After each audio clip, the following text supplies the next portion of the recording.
Other than that, like I said, my mother's a painter. My dad was actually a photographer during the Korean War, so he has a really good eye. So even though he's always computer based and tech based, he is also very visually acute.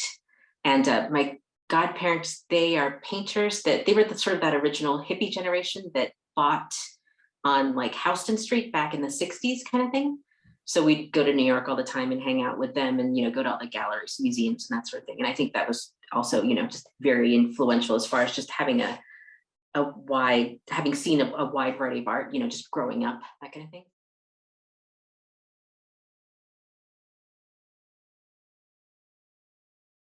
I was complaining a bit having to move back to Phoenix, so he was like, well, my husband was like, well, I'll pay for class if you'd stop complaining. So, I took a ceramics class, and actually I had taken one like maybe 10 years earlier than that, and it hadn't stuck. I took it in Portland so it was a couple years after I graduated, and I was looking for another outlet because, architecture, the duration of projects is so long, and I wanted something with a little more immediacy.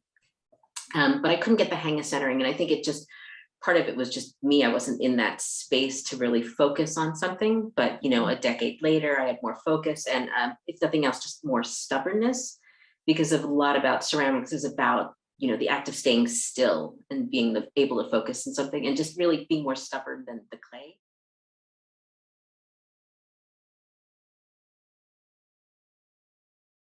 I try to issue sort of extra decoration and that sort of thing and kind of keep things true to the materials. Like I always like to talk about how a lot of times with architects' own homes, they'll use more affordable off-the-shelf sort of things, things from Home Depot and stuff, and look at ways to use what's already there, what's commercially available, and find the beauty in that.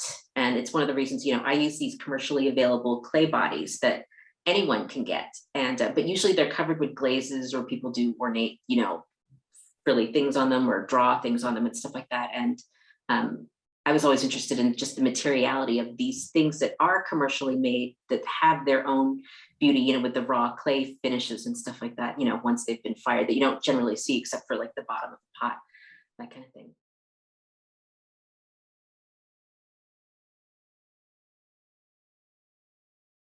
Making things.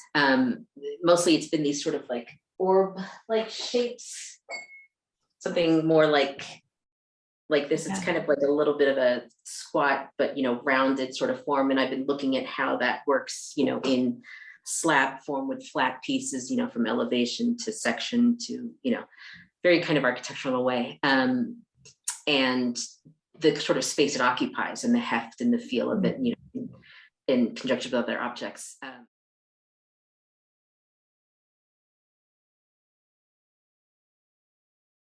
It's with what I'm doing, it's a lot about just functionality. So, I'm going through a bunch of prototypes, I'll hand some off for them to try and stuff like that. And then, back and forth, with ceramics, with functional wear, it's really easy. It's a very obvious thing, either it works or it doesn't.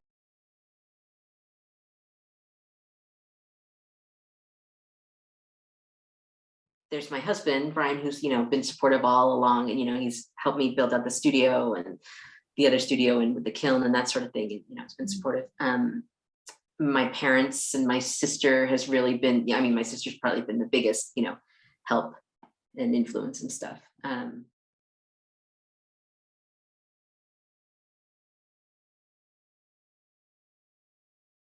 I think things like writing, I think is one of the most important things that they don't emphasize enough in architecture school, because I think no matter if you end up being an architect or something else, that ability to communicate with the written word, not just visually and not just computer renderings and that sort of thing, but to be able to write and to speak, I think is really important doing the work. And I think, I was taught you always do the work, you do the best that you can, but it's, it's equally, or at least, definitely still important to also, forge those human connections, because those will help.